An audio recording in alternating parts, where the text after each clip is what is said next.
ابو موسیٰ رضی اللہ عنہ روایت کرتے ہیں نبی کریم صلی اللہ علیہ وسلم نے فرمایا اس شخص کی مثال جو اپنے رب کو یاد کرتا ہے اور جو اپنے رب کو یاد نہیں کرتا زندہ اور مردہ جیسے ہے. تو ذکر کو زندگی سے تشبیہ دی گئی ہے، یعنی جس طرح انسان زندگی کے ساتھ خوبصورت ہوتا ہے، یعنی اس کا ظاہر خوبصورت ہوتا ہے جب زندہ ہوتا ہے، جب مر جاتا ہے تو آپ دیکھیے میت کیسی لگتی ہے. تو اسی طرح ذکر کے ساتھ انسان کا باطن روشن ہوتا ہے اور خوبصورت ہوتا ہے. ذکر جو ہے یعنی اللہ کی یاد جو ہے اس کی کئی اقسام ہیں. قرآن، نماز، تسبیحات، علم کا سیکھنا سکھانا، یہ اس وقت ہم ذکر کی مجلس میں ہیں. پھر اسی طرح دوسروں کو امر بالمعروف کرنا، نہی عن المنکر کرنا. تو یہ جو ذکر ہے اس کی کسی بھی شکل میں یہ اللہ تعالیٰ کے نزدیک ہر چیز سے بہتر عمل ہے. نبی صلی اللہ علیہ وسلم نے فرمایا کیا میں تمہیں تمہارا بہترین عمل نہ بتاؤں جو تمہارے مالک کے نزدیک اچھا اور پاکیزہ ہے اور تمہارے درجات میں سب سے بلند ہے اور سونا چاندی کے خرچ کرنے سے بہتر ہے اور اللہ کی راہ میں جہاد کرتے ہوئے تمہارے کفار کی گردنیں مارنے اور ان کے تمہاری گردنیں مارنے سے بھی افضل ہے. صحابہ نے عرض کیا کیوں نہیں؟ آپ نے فرمایا اللہ تعالیٰ کا ذکر، چاہے آپ نماز میں کر رہے ہیں، نوافل میں کر رہے ہیں، تلاوت قرآن کے ذریعے کر رہے ہیں، تعلیم قرآن کے ذریعے کر رہے ہیں، تسبیحات کے ذریعے کر رہے ہیں، درود شریف پڑھ رہے ہیں، کسی بھی طرح کھڑے بیٹھے لیٹے چلتے پھرتے، فارمل وے میں، انفارمل وے میں، اونچے یعنی جہرن اور سرن، جس شکل میں بھی آپ اللہ کو یاد کرتے ہیں تو اس کی اتنی زیادہ فضیلت ہے، بہت افضل عمل ہے. اور اس کے برعکس کیا ہوتا ہے؟ اللہ تعالیٰ سے غافل ہو جانا، بھول جانا، اور وہ عموماً کب ہوتا ہے؟ جب ہم دنیا میں خوب محو ہو جاتے ہیں. اسی طرح رسول اللہ صلی اللہ علیہ وسلم نے فرمایا بہترین عمل یہ ہے کہ جب تم دنیا سے رخصت ہو تو تمہاری زبان اللہ کے ذکر سے تر ہو. اور یہ اسی وقت ہو سکتا ہے جب ہمیں ہر حالت میں ذکر کرنے کی عادت ہو. یعنی ذکر جو ہی چھوٹے تو ہمیں کبھی سی محسوس ہونے لگے کہ کچھ رہ گیا ہے، کچھ چھٹ گیا میرے ہاتھ سے، کچھ نکل گیا ہے، کچھ کمی سی ہے، وہ خلا، وہ خالی پن فوراً محسوس کر لیں. ہم ذکر کرنے والے سب سے آگے آگے ہوں گے. رسول اللہ صلی اللہ علیہ وسلم نے فرمایا مفردون سبقت لے گئے. صحابہ نے پوچھا اللہ کے رسول مفردون کون ہے؟ آپ نے فرمایا اللہ کا بہت ذکر کرنے والے مرد اور ذکر کرنے والی عورتیں.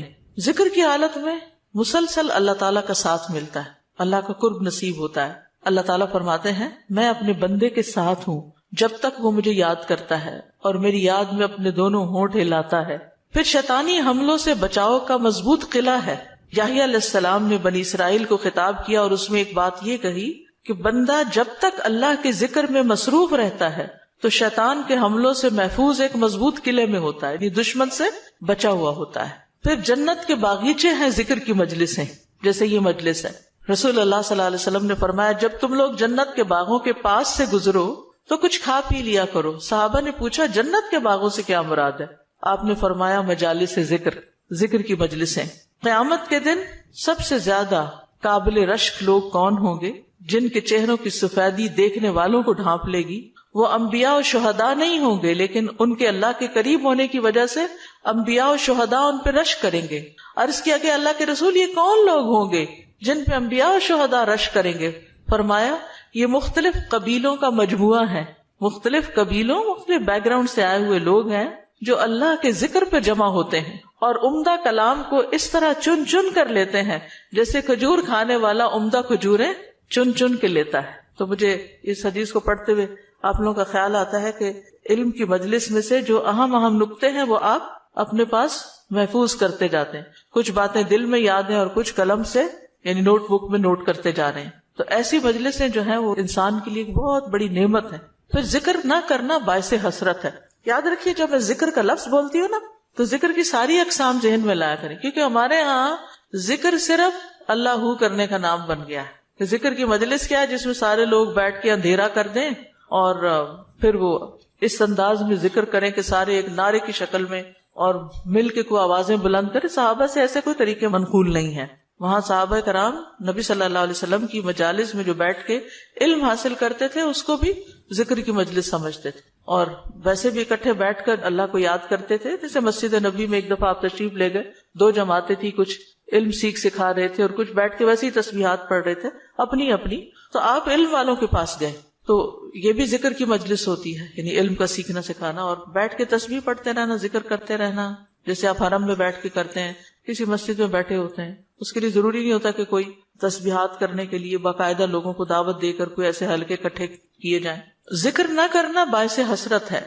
نبی صلی اللہ علیہ وسلم نے فرمایا جو لوگ کسی جگہ پر مجلس کریں لیکن اس میں اللہ کا ذکر نہ کریں اور نبی صلی اللہ علیہ وسلم پر درود نہ بھیجیں تو وہ ان کے لیے قیامت کے دن باعث حسرت ہوگی۔ اگرچہ وہ اجر و ثواب کی بنیاد پر جنت میں داخل ہو جائیں گے لیکن انہیں حسرت ہوگی کہ ہم نے یہ وقت کیوں گنوا دیا۔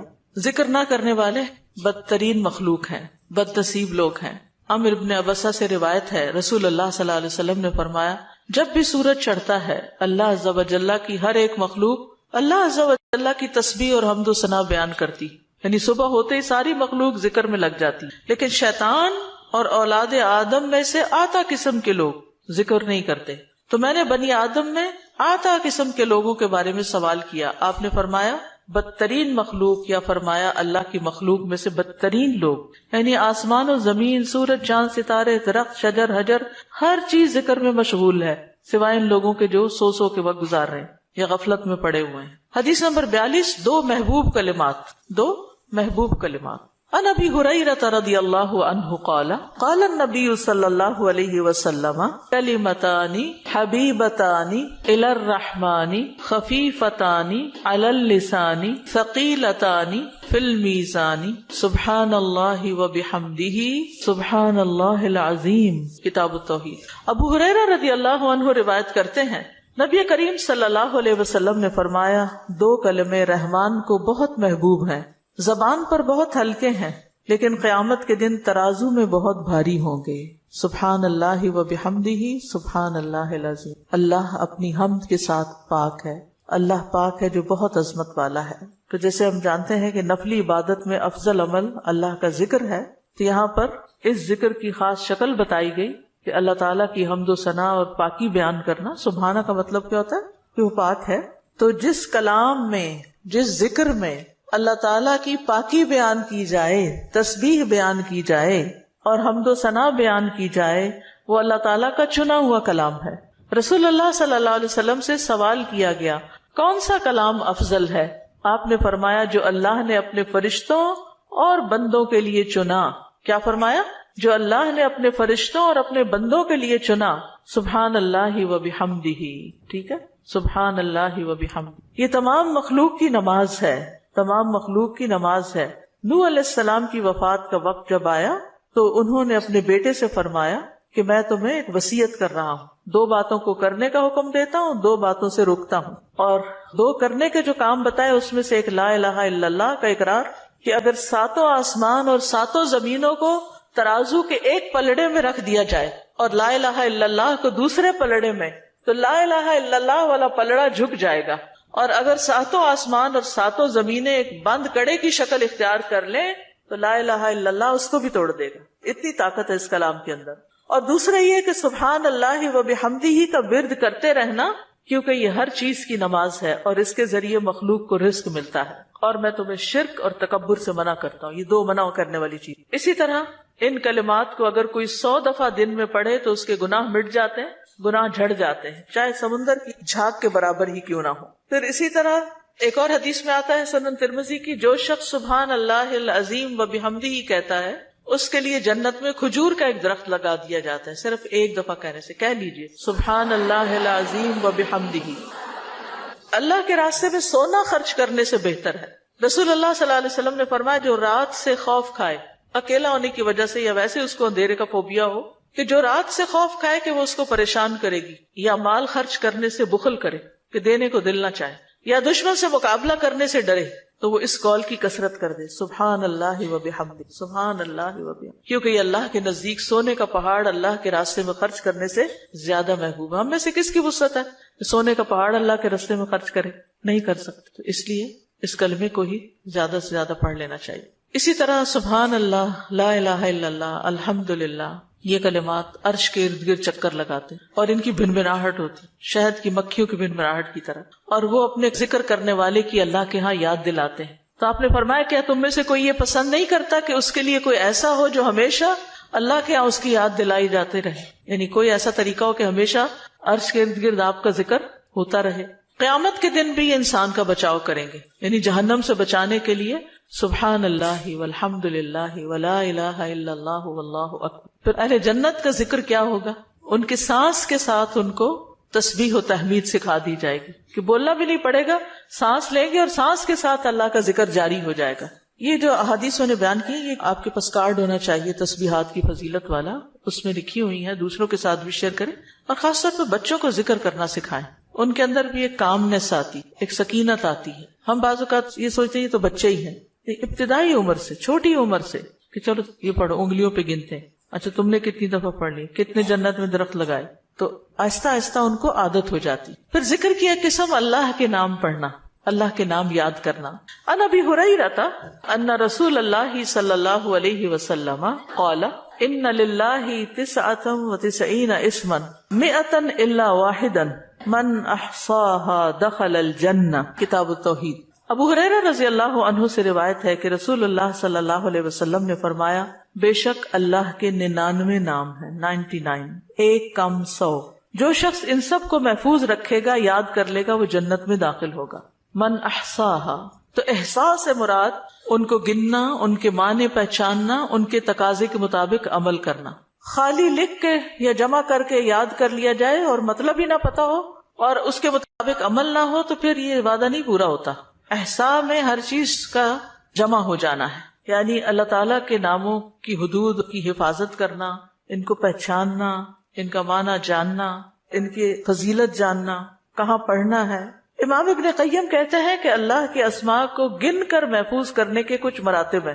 بندہ جب ان ناموں کو یاد کر لیتا ہے تو وہ جنت میں داخل ہو جاتا ہے اور یہی اس کی سعادت اور نجات اور فلاح کا مرکز ہے. وہ کہتے ہیں پہلا مرتبہ ان کے الفاظ کو گننا اور شمار کرنا، دوسرا مرتبہ ان کے معنی اور مدلول کو سمجھنا، تیسرا مرتبہ ان کے ساتھ دعا مانگنا. قرآن میں آتا نا وَلِلَّهِ الْأَسْمَاءُ الْحُسْنَى فَادْعُوهُ بِهَا، اور اللہ ہی کے لیے ہیں اچھے اچھے نام، بس تم اس کو ان کے ساتھ پکارو، اللہ کے نام لے کے، جیسے یا حی یا قیوم، یا اللہ، یا رب، یا رحمان، یا رحیم، یا کریم، یا ذی الجلال والاکرام، اور باقی بھی اسی طرح. پھر ہے دعا مانگنے کے 2 مرتبے ہیں. نمبر 1 دعا العبادہ، یعنی اللہ کی تعریف ان ناموں کے ساتھ کرنا. ہمارا رب رحیم ہے، کریم ہے، تو یہ تعریف عبادت کی دعا ہوتی ہے، دعا العبادہ کہتے ہیں اس کو. اور دوسرا ہے دعا المسئلہ، طلب اور مانگنے کی دعا، کہ ان ناموں کے ساتھ پکار کے اللہ کو پھر سوال کرنا. اور اسماء حسنہ کے ساتھ یہ نہیں کہ اپنی طرف سے اللہ تعالیٰ کا کوئی نام بنا کے اور پھر اس سے دعا کرنا، یا موجود، یا ذات، یا شیء، اس طرح کی باتیں نہیں، بلکہ اللہ کے جو پراپر نام قرآن و سنت سے ثابت ہیں ان کے ساتھ دعا مانگنا. تو یاد رکھیے کہ اللہ کی پہچان یہ علم کا پہلا مرتبہ ہے. سب سے پہلے جس کو جاننا چاہیے، جس کے بارے میں ہمیں معلوم ہونا چاہیے کہ وہ کون ہے، وہ اللہ رب العزت. فَاعْلَمْ أَنَّهُ لَا إِلَٰهَ إِلَّا هُوَ، جان لو کہ اللہ کے سوا کوئی الہ نہیں. یہ علم ہر ایک پر فرض ہے کہ ہمارا خالق کون ہے، ہمارا مالک کون ہے، ہمارا رازق کون ہے، ہمارا معبود کون ہے، ہماری مشکل کشا کون ہے، ہمارا حاجت روا کون ہے، اور جو بھی اللہ تعالیٰ کے باقی نام ہے، پہچان. یہ علم تمام علوم سے افضل ہے، کیونکہ جب ایک انسان، کوئی بچہ، بوڑھا، جوان اللہ تعالیٰ کو جان لیتا ہے نا، تب ہی اس کی زندگی درست ہوتی، تبھی اس کو واقعی ہدایت ملتی، تبھی وہ اللہ کے لیے سب کچھ کرتا ہے، تبھی اس کے اندر تقویٰ پیدا ہوتا ہے، تبھی وہ حلال حرام کی تمیز کرتا ہے. کیونکہ یہ سب کچھ کرنا اس کے لیے اللہ نے اپنی عبادت کے لیے پیدا کیا، اور اگر ہم اللہ ہی کو نہیں پہچانتے تو عبادت کس کی کر رہے ہیں؟ تو پہلا کام اللہ کی پہچان ہے، اللہ کی معرفت، خود بھی اور اپنی آل اولاد کو بھی اور اپنے آس پاس کے لوگوں. اور اللہ کی پہچان کے لیے اللہ کے ناموں کا علم حاصل کرنا ضروری. پھر اس سے ایمان میں بھی اضافہ ہوتا ہے. جتنا جتنا آپ اللہ کو زیادہ جانتے چلے جاتے ہیں اتنا اتنا آپ کا ایمان بڑھتا ہے. اسی لیے اس کو اشرف العلوم کہا گیا ہے کہ تمام علوم کا سردار ہے یہ. پھر اسی طرح اللہ تعالیٰ کے ناموں کو پڑھنے، یاد کرنے، جاننے، سمجھنے کے بارے میں کچھ اصول و قواعد ہیں. اس میں پہلی بات یہ کہ اللہ کے تمام نام توقیفی ہیں، اس میں عقل کی کوئی گنجائش نہیں، یعنی بذریعہ وحی معلوم ہوئے. ہم اپنے پسند سے اللہ کا کوئی نام نہیں رکھ سکتے. یعنی آپ یہ نہیں کہہ سکتے کہ مجھے اللہ سے بڑی محبت ہے تو میرا دل چاہتا ہے میں اللہ تعالیٰ کا یہ نام رکھ دوں, خود سے کیوں رکھ دوں, یہ نہیں کر سکتے آپ. ٹھیک ہے, کسی انسان کو, کسی بشر کو, کسی جن کو, کسی فرشتے کو یہ اختیار نہیں کہ وہ اپنی مرضی پسند سے اللہ کا کوئی نام رکھ دے اور اس سے اس کو پکارنا شروع کر دے, اور اس کی لاجک صرف یہ دے کہ یہ تو محبت کی بات ہے اور میں محبت سے یوں پکارتی ہوں اللہ کو. نہیں, اس کی اجازت نہیں, کیونکہ جتنا اللہ تعالیٰ خود اپنے آپ کو جانتا ہے ہم نہیں جانتے, اور جتنا اس نے چاہا ہمیں اپنے بارے میں علم دیا, اور وہ علم بھی نبی صلی اللہ علیہ وسلم کے ذریعے ہم تک پہنچا ہے, تو اس کو حاصل کرنے کی کوشش کریں. پھر اسی طرح دوسری بات یہ کہ اس بارے میں کتاب و سنت سے آگے نہ بڑھیں. عقل, رائے, خواہش. امام احمد کہتے ہیں اللہ کی صفت نہیں بیان کی جائے گی مگر وہی جو خود اس نے اپنی ذات کی بیان فرمائی ہے یا رسول اللہ صلی اللہ علیہ وسلم نے بیان کی ہے. ہم قرآن و سنت سے آگے نہیں بڑھیں گے, خود یا کسی عالم یا کسی اور انسان کے بتائے ہوئے نام کے مطابق نہیں کام کریں گے. پھر اگلی بات یہ کہ اللہ کے ناموں میں الحاد سے بچنا چاہیے. الحاد سے, الحاد کا مطلب کیا ہے؟ سیدھے رستے سے ہٹ جانا. لحد ہوتی ہے نا وہ قبر جو بغلی قبر ہوتی ہے, نیچے گڑھا کھودتے کھودتے سائڈ پہ قبر کھودنا شروع کر دیا. تو اس کی بہت سی صورتیں ہو سکتی, جیسے اللہ کے کسی نام کا انکار کر دیا جائے, یا نام جن صفات پر دلالت کر رہے ہیں ان کا انکار کر دیا جائے, جیسے امت میں کچھ ایسے فرقے گزرے ہیں کہ جو یہ کام کرتے رہے ہیں. پھر اسی طرح بغیر تحریف, تعطیل, تکییف اور تمثیل کے اسماء و صفات پر ایمان لانا ضروری. تحریف یعنی خود تبدیلی کرنا, تعطیل یعنی کسی صفت کو معطل کر دینا, تکییف کسی کیفیت کو بتانا, تمثیل یعنی مثال بیان کرنا, ان چیزوں سے بچنا چاہیے. پھر ایک اہم بات یہ بھی یاد رکھیے کہ 99 تو ہمیں بتایا گیا کہ اتنے تو کم از کم یاد کر لو, لیکن یہ یاد رکھیے اللہ کے صرف 99 نیمز نہیں ہیں, وہ اس سے زیادہ ہیں. اس لیے بعض کتابوں میں آپ کو زیادہ بھی ملیں گے, لیکن یہاں مراد کیا ہے کہ یعنی اتنے تو زبانی یاد کر سکتا ہے انسان, یا آسانی سے ہر ایک کو معلوم ہو ہی سکتے ہیں. کیونکہ حدیث میں آتا ہے اسألک بکل اسم هو لک سمیت بہ نفسک وانزلتہ فی کتابک او علمتہ احدا من خلقک او استأثرت بہ فی علم الغیب عندک. اے اللہ میں تجھ سے تیرے ہر نام کے واسطے سے دعا کرتا ہوں, وہ نام جو تو نے اپنی ذات کے لیے رکھے, یا جو نام تو نے اپنی کتاب میں اتارے, یا وہ جو اپنی مخلوقات میں سے کسی کو سکھا دیے, یا وہ نام جو تو نے اب تک اپنے خزانہ غیب میں محفوظ رکھے. جس سے کیا پتہ چلتا ہے کہ کچھ نام تو خزانہ غیب میں ہے.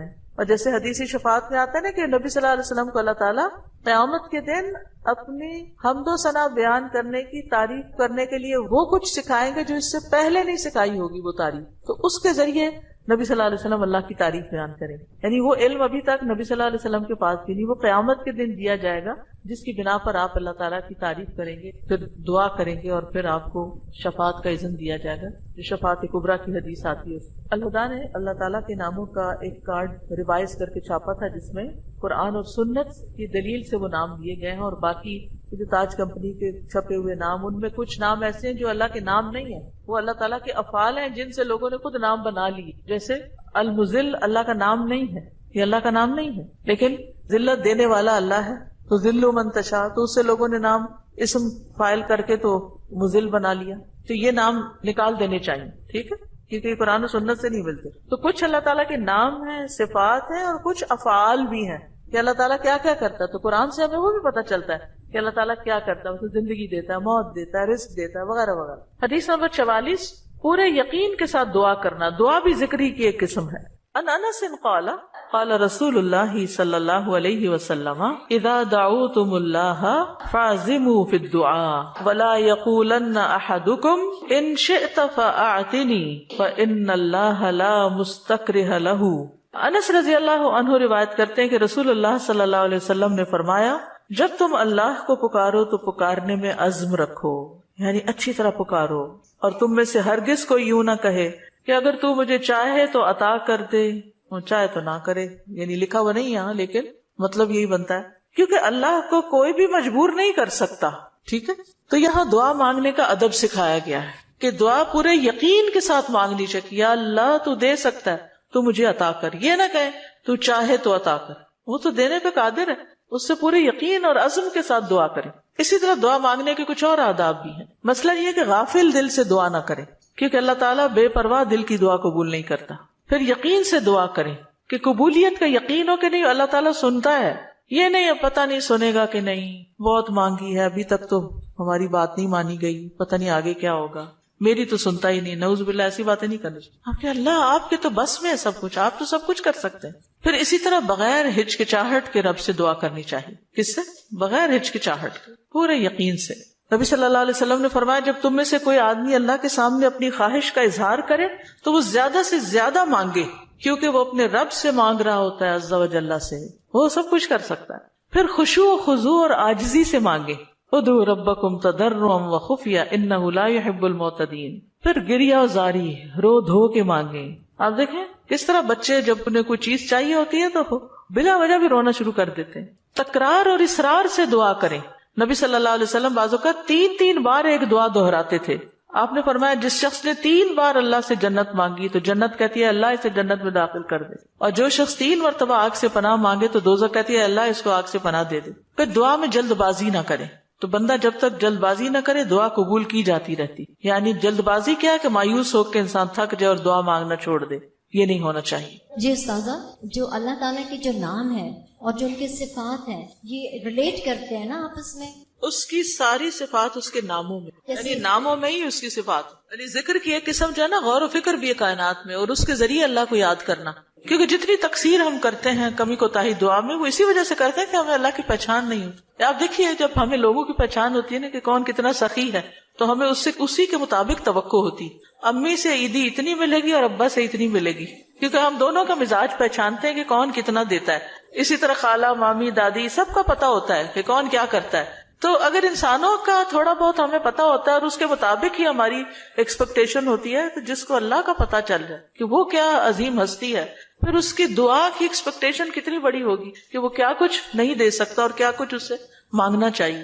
وہ تو کبھی مایوس ہی نہیں ہو سکتا انسان. اساتذہ السلام علیکم. یہ جو ہم لوگ الہدا میں بھی پڑھاتے ہیں نسلوں کا یوم، اس کے اندر بھی یوم عزو آتا ہے، تو کیا کوئی نیا ورژن ہے جس؟ بالکل نیا ورژن بھی ہے.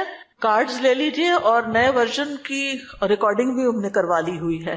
استاذ محترم یہاں پہ آپ نے ابھی فرمایا نا کہ تو چاہے تو عطا کر، یہ نہیں کہنا چاہیے، تو اس کی تھوڑی سی وضاحت کر دیں کیونکہ میرے ذہن میں بھی آ رہا ہے کہ ہم جب یہ کہتے، آپ نے بھی فرمایا نا کہ تو جو چاہے وہ عطا کر دے، ہمیں یہ نہیں کہنا چاہیے تو چاہے تو عطا کر دے. ہاں اگر تو چاہے تو عطا کر دے. اس کی تھوڑی سی وضاحت کر دیں کیونکہ میرے ذہن یعنی اس کا مطلب یہ ہے کہ مثلا مجھے گھر چاہیے، اللہ اگر آپ کی مرضی ہے تو دے دیں، نہیں تو نہ سے.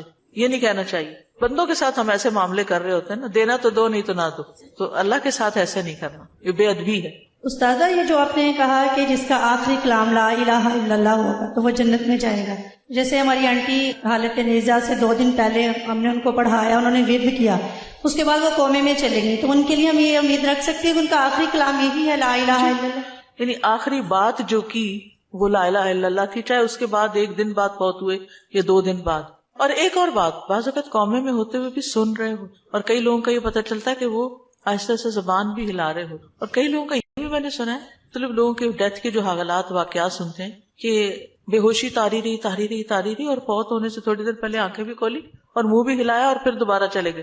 تو یہ اللہ کی دی ہوئی توفیق ہے، ہمیں توفیق مانگنی چاہیے کہ اللہ ہمارا آخری کلام لا الہ الا اللہ. آپ نے بھی ذکر کیا ہے، ذکر کا فضیلت بیان کیا ہے، تو مجھے یہ بات سمجھ آئی ہے کہ جب ہم لوگ دن رات میں ذکر کرتی ہیں، ہماری زبان تر رہتی ہے ذکر سے، جوارے اس چیز کی گواہی دیتے ہیں، تو وہ جو ہے آپ کا جو اندر احساس ہے وہ یہ ہوتا ہے کہ ہمارا ٹائم ویسٹ نہ ہو، ٹھیک ہے، اور ہم لوگ جو ہے نا فضولیات سے وہ اجتناب کرتے ہیں اس چیز کو کہ ہم نے ذکر کرنا ہے، اپنی نیکیوں کو اضافہ کرنا ہے، خیر و برکتیں مانگنی ہے. کیا یہ چیز جو ہے ہمارے خشوع و خضوع میں اضافہ کر سکتی ہے؟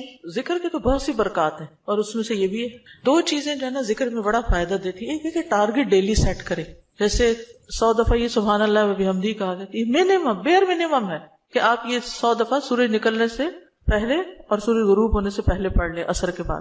پھر اسی طرح یہ ہے کہ نبی صلی اللہ علیہ وسلم دن میں 70 سے 100 بار استغفار کرتے. ٹارگٹ سیٹ کر لیں کہ میں نے لازمی یہ تو کرنا ہی کرنا ہے، اتنا تو کرنا ہے، زیادہ ہو جائے تو بہت ہی اچھا، کیونکہ حدیث میں آتا ہے نا طوبی لمن وجد الاستغفار فی صحیفتہ، کہ خوشخبری ہے اس کے لیے جو اپنے اعمال نامے میں استغفار کی کثرت پائے. پھر آپ دیکھیے درود شریف ہے، اگر کوئی اپنی ساری دعا کو درود شریف ہی بنا لے تو اس کے لیے ہر چیز کافی ہو جاتی. کم از کم 1 تسبیح درود شریف کی، اور اگر وہ نہیں نصیب تو صبح 10 دفعہ، شام 10 دفعہ، دن کا آغاز اختتام تو لازمی درود شریف کے ساتھ ہو. پھر اسی طرح لا حول ولا قوت الا باللہ ہے جنت کے خزانوں میں سے. اگر ہمیں دنیا کا کوئی خزانہ بتایا جائے تو ہم لوٹنے چلے جائیں اس کو، ٹھیک ہے، جنت کا خزانہ ہے وہ اکٹھا کرنے کے لیے. اس کی تسبیح کر لیں، لا الہ الا انت سبحانک انی کنت من الظالمین، کم از کم 100 دفعہ پڑھ لیں. 100 دفعہ نہیں، 10 دفعہ ہی رکھ لیں، لیکن ڈیلی پڑھیں. پھر اسی طرح سبحان اللہ والحمد للہ ولا الہ الا اللہ واللہ اکبر. اس کی بے پناہ فضیلت اور اس کی بے شمار فضائل ہیں اگر اس کی ایک تسبیح آپ کر سکیں. اب یہ ہے کہ اتنا کچھ اوور ویلمنگ ہو جاتا ہے، یہ بھی کر لو، یہ بھی کر لو، یہ بھی کر لو. کچھ چیزیں صبح کے وقت کے لیے رکھ لیں، کوئی دوپہر کے لیے رکھ لیں، کوئی شام کے لیے رکھ لیں، کوئی کہیں اگر آپ آتے جاتے ہیں اس کے لیے رکھ لیں، کوئی کسی کام کے ساتھ باندھ لیں. اگر آپ نے ٹارگٹ سیٹ کر لیا نا کہ یہ تو کرنا ہی کرنا ہے تو انشاءاللہ کر بھی لے گی. اگر کسی وجہ سے کوئی آگے پیچھے ہو بھی گیا تو رات کو سونے سے پہلے کر لیں. اگر ایک دن کچھ کمی پیش ہوگی اگلے دن پورا کر. اپنے اوپر پابندی آپ نے خود لگانی، یہ تو میں نے کرنا ہے، ٹھیک ہے. دوسری چیز یہ ہے کہ اگر نہ کریں تو پھر اس پر اپنے آپ کو پنش بھی کریں، اس کے عوض کچھ صدقہ کریں، کیونکہ اپنی عادتوں کی اصلاح خود ہی کرنی. روزہ رکھیں، یعنی کمپنسیٹ کریں اپنے آپ کو، کیونکہ انسان کے جسم کے ہر جوڑ پہ روز صدقہ واجب ہوتا ہے. تو یہ تسبیحات جو ہیں وہ جوڑوں کا صدقہ بھی ہیں، ٹھیک ہے. تو اوقات مقرر کریں، اپنے لیے خود مقرر کریں، خاص طور پر جو مسنون تعداد آئی ہے اس کی پابندی کریں. اور باقی یہ تو ویسے کی تسبیحات ہیں نا، لیکن جو صبح شام کے اذکار ہیں ان کی پابندی کریں. رات کو سوتے وقت کے اذکار کی پابندی، گھر سے نکلتے آتے جاتے اٹھتے بیٹھتے سارے دن کے جو مسنون اذکار ہیں. دعا کیجئے، کتاب کس کس کے پاس ہے؟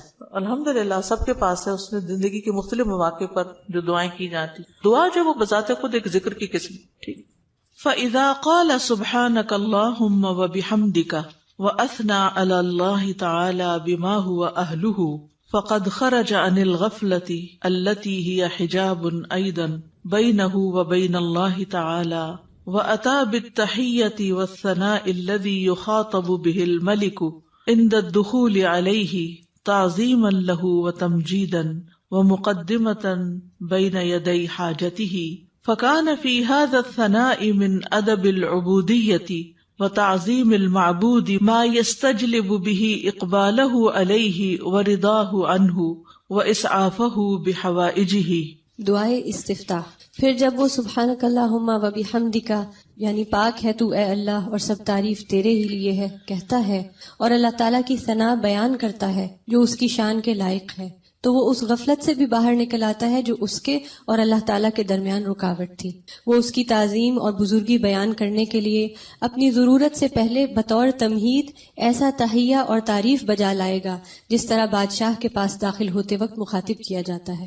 چنانچہ یہ تعریف بجا لانا عبودیت کے آداب میں سے ہے اور معبود کی تعظیم ہے جس کے ذریعے وہ معبود کو اپنی طرف متوجہ کر لے گا اور اس کی رضا پا لے گا اور اپنی حاجات میں اس کی مدد حاصل کر لے گا. تو یہاں یہ بتاتے ہیں کہ دعا استفتاح پڑھنے کا مقصد کیا ہے، کیوں پڑھی جاتی، اس کا کیا فائدہ ہے، اس سے کیا حاصل ہوتا ہے، اس کا کیا نتیجہ نکلتا ہے. یعنی نماز کا کوئی بھی سٹیپ جو ہے وہ بے مقصد نہیں ہے، بے معنی نہیں ہے. ایسے ہی کچھ چیزوں کو اکٹھا کر کے نماز نہیں بنا دی گئی، بلکہ اس کے پیچھے ایک حکمت ہے. فَإِذَا قَالَ سُبْحَانَكَ اللَّهُمَّ وَبِحَمْدِكَ، پھر جب وہ کہتا ہے سبحانک پاک ہے تو، اللہم اے اللہ، وَبِحَمْدِكَ اور ساتھ تیری تعریف کے یا سب تعریف تیرے لیے ہے، وَأَثْنَى عَلَى اللَّهِ تَعَالَى اور وہ ثنا بیان کرتا ہے اللہ سبحانہ تعالیٰ کی، بِمَا هُوَ أَهْلُهُ جس کا وہ اہل ہے، فَقَدْ خَرَجَ عَنِ الْغَفْلَةِ تو تحقیق وہ غفلت سے نکل آتا ہے، الَّتِي هِيَ حِجَابٌ أَيْضًا بَيْنَهُ وَبَيْنَ اللَّهِ تَعَالَى وہ غفلت جو حجاب ہے، ایک پردہ ہے، ایضًا بھی یعنی وہ بھی ایک پردہ ہے اس بندے کے درمیان اور اللہ تعالیٰ کے درمیان. یعنی تعریف شروع کرتے ہی انسان غفلت سے باہر آ جاتا ہے. وَأَتَى بِالتَّحِيَّةِ وَالثَّنَاءِ اور وہ پیش کرتا ہے تحیہ سلام اور ثنا تعریف، الذی وہ جو یخاطب بہ الملک جس سے بادشاہ کو خطاب کیا جاتا ہے. یعنی کسی دنیاوی بادشاہ کے پاس بھی انسان جب حاضر ہوتا ہے اس کے دربار میں تو سب سے پہلے اس کی تعریف کرتا ہے. عند الدخول علیہ اس کے پاس داخل ہونے کے وقت، تعظیما لہ و تمجیدا اس کی تعظیم کرتے ہوئے اور اس کی بزرگی بیان کرتے ہوئے، ومقدمتا بین یدی حاجتہ اور اپنی حاجت پیش کرنے سے پہلے تمہید کے طور پر، مقدمہ تمہید یعنی مقدمے کے طور پر، فکان فی ھذا الثناء، تو یہ تعریف جو ہے اس میں من ادب العبودیتی، یہ عبودیت کے آداب یا مینرز میں سے ہے، وتعظیم المعبودی، اور معبود کی تعظیم ہے، یعنی یہ اللہ سبحانہ تعالیٰ کی تعظیم کے لیے ہم ثنا پڑھتے ہیں شروع میں، سبحانک اللہم وبحمدک وتبارک اسمک وغیرہ، ما یستجلب بہ اقبالہ علیہ، جس کے ذریعے وہ کھینچ لاتا ہے یا متوجہ کر لیتا ہے اللہ سبحانہ تعالیٰ کی توجہ اپنی طرف، اقبالہ علیہ، اس کی توجہ اپنی طرف، ورضاہ عنہ، اور اس کی رضا، واسعافہ بحوائجہ، اور اس کی مدد کرنا۔ اسعاف آپ نے دیکھا ہوگا فرسٹ ایڈ کی جو ایمبولینسز ہوتی ہیں ان کے اوپر لکھا ہوتا ہے، یعنی فوری مدد طلب کرنا، بحوائجہ، اپنی حاجات میں۔ تو یہ تعریف انسان کے لیے بہت فائدہ مند ثابت ہوتی ہے۔ کیا کیا فائدے اس میں بتائے گئے ہیں؟ نمبر 1، انسان غفلت سے نکل آتا ہے، ٹھیک ہے، خرج عن الغفلۃ التی ہی حجاب ایضا بینہ وبین اللہ تعالی۔ دوسری بات کیا ہے کہ وہ ملاقات سے پہلے یا ابتدا میں، جیسے کسی بھی بادشاہ کے پاس جانے کا ایک ادب، ایک پروٹوکول ہوتا ہے، تو یہاں بندہ تحیہ اور ثنا سے کام لیتا ہے، اور اس سے کیا فائدہ ہوتا ہے کہ ایک تو جو ہمارے اوپر ادب آداب کا حق ہے وہ ادا ہوتا ہے، دوسری طرف یہ کہ معبود کی تعظیم ہوتی ہے، معبود یا رب ہماری طرف متوجہ ہوتا ہے، وہ راضی ہوتا ہے، اور بندے کی مدد کرنے میں وہ جلدی کرتا ہے۔ تو یہ فائدے ہیں دراصل ثنا پڑھنے کے۔ حقیقت یہ ہے کہ اللہ سبحانہ تعالیٰ کی ذات ہی قابل تعریف ہے۔ سورۃ ہود میں آتا ہے انہ حمید مجید، بے شک وہ بے حد تعریف کیا گیا، بڑی شان والا ہے، یعنی اللہ سبحانہ تعالیٰ کی شان بڑی بلند ہے، تو اس کی تعریف ہونی ہی چاہیے۔ دنیا میں آپ دیکھیں کہ کسی انسان نے اگر کوئی اچیومنٹ کی ہو، کوئی بڑا کام کیا ہو، تو دور بیٹھے بھی لوگ، نہ جاننے والے بھی اس کی تعریف کرتے رہتے ہیں کہ بڑا کمال کیا اس نے، فلاں چیز ایجاد کر دی ہے، فلاں چیز بنا دی ہے، فلاں کام کیا۔ تو اس بندے کو نہیں پتا ہوتا کہ کون کون اس کی تعریفیں کر رہا ہے، لیکن جب اس کی ذات سے کسی کو فائدہ پہنچتا ہے تو جس کو فائدہ پہنچتا ہے وہ خود ہی تعریف کے لیے آگے آ جاتا ہے۔ تب آپ دیکھیے کہ اللہ سبحانہ تعالیٰ کی ذات سے ہمیں کتنا فائدہ پہنچ رہا ہے اور کیا کیا کمالات ہیں۔ یعنی کسی کی بھی تعریف کرنے کی 2 بڑی وجوہات ہوتی، ایک اس کے کمالات اور دوسرا اس کی ذات سے فائدہ کتنا پہنچ۔ تو یہ دونوں چیزیں کامل درجے میں اللہ تعالیٰ کے اندر موجود ہیں۔ ہمارے پاس جو بھی کوئی نعمت ہے وہ اللہ ہی کی طرف سے ہے، اور ہر چیز میں اس کا کمال ہے، تخلیق میں اور رزق پہنچانے میں، اور جتنے بھی اس کے نام ہیں کامل صفات اور اسماء ہیں، تو اس لیے اس کی تعریف تو ہونی ہی چاہیے۔ تو نماز کے بالکل آغاز میں یہی سب سے مناسب جگہ ہے کہ جہاں تعریف ہو، اس کی حمد و ثنا ہو، کیونکہ وہ اس لائق ہے کہ اس کی حمد و ثنا کی جائے۔ یعنی آپ دیکھیے کہ جب کوئی حمد و ثنا کے لائق ہوتا ہے تو اس کی اگر کوئی تعریف نہیں بھی کرے تو اس کو تو کوئی نقصان نہیں، کیونکہ وہ تو ہے ہی قابل تعریف۔ نقصان کس کا ہوتا ہے کہ جو دیکھ رہا ہے، جو فائدہ اٹھا رہا ہے، وہ چپ بیٹھا ہے، وہ کوئی تعریف نہیں کر رہا۔ اور یہ تعریف جو ہے یہ دراصل شکر ادا کرنے کا ایک طریقہ ہوتا ہے، اور اللہ کا وعدہ ہے کہ اگر تم شکر ادا کرو گے تو میں تمہیں اور زیادہ دوں گا۔ تو اس احساس کے ساتھ جب انسان اللہ کی تعریف بیان کرتا ہے تو دراصل اللہ سبحانہ تعالیٰ کو بندہ اپنے قریب پاتا ہے، اس سے کنیکشن ہو جاتا ہے اس کا، اور یہ سراسر بندے کے اپنے ہی فائدے میں۔ ہمارا تعریف کرنا اللہ تعالیٰ کی اللہ تعالیٰ کو فائدہ نہیں دیتا، یہ دراصل خود ہم ہی کو فائدہ دے رہا ہوتا ہے، کیونکہ تعریف کرنے کا بھی ایک مزہ ہوتا ہے، کیونکہ تعریف کرنے والا صرف اس وقت تعریف کر سکتا ہے جب وہ کسی خوبی کو دیکھنے کے قابل ہوتا ہے۔ یعنی اگر ہم تعریف کرتے ہیں تو اس کا مطلب یہ ہے کہ ہمارے اندر یہ صلاحیت ہے کہ ہم خوبیوں کو دیکھ پاتے ہیں۔ تو اس میں صرف ممدوح کی حمد نہیں ہوتی یا اللہ سبحانہ تعالیٰ ہی کی تعریف نہیں ہوتی، بلکہ ایسا بندہ بھی ایسے خالق کے ساتھ جب جڑتا ہے تو وہ بھی قابل تعریف ہو جاتا ہے۔ یعنی وہ بندہ بھی قابل تعریف ہو جاتا ہے جو اپنے خالق کی تعریف کرتا ہے، کیونکہ ناشکرے لوگ کسی کو بھی اچھے نہیں لگتے، پسند نہیں آتے، اور وہ لوگ جو اپنی آنکھیں ہی بند رکھیں اور غفلت کا شکار رہیں اور سوئے پڑے رہیں اور اللہ کی نعمتوں کو دیکھ ہی نہ سکیں یا اس سے ناراض رہیں، ایسے لوگ دراصل اپنا ہی نقصان کرتے ہیں۔ ایک حدیث سے ہمیں پتہ چلتا ہے کہ بندے اگر اللہ تعالیٰ کو دیکھ لیں تو اور بھی زیادہ اس کی تعریف کریں۔ ابھی تو بن دیکھے کرتے ہیں نا، اس کی نشانیاں دیکھ دیکھ کے،